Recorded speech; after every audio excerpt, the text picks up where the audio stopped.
Alright, let's observe this. X plus 12 or square equals 100.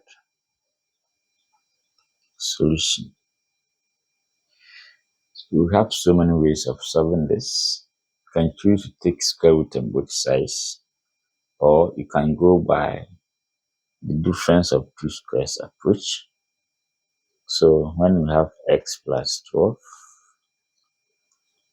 squared equals 100,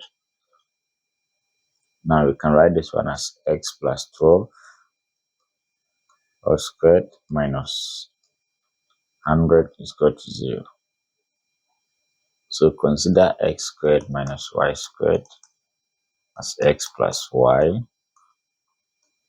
x minus y. So we can say x plus 12 minus 100 is same as 10 squared is equal to 0. So this one is achieved here.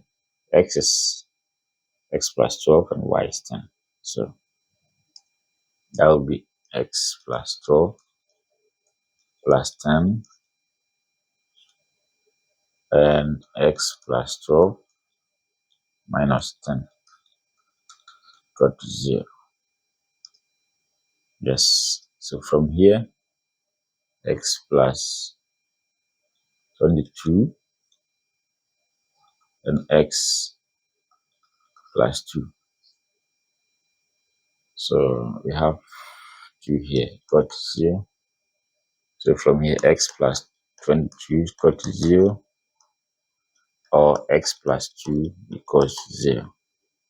Therefore, x equals minus 22, or x equals to minus 2. So let's verify and see. Okay, so x plus 12.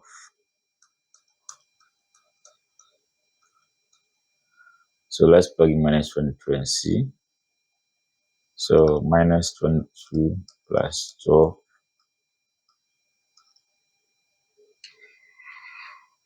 Okay, so that will be 10 minus 10.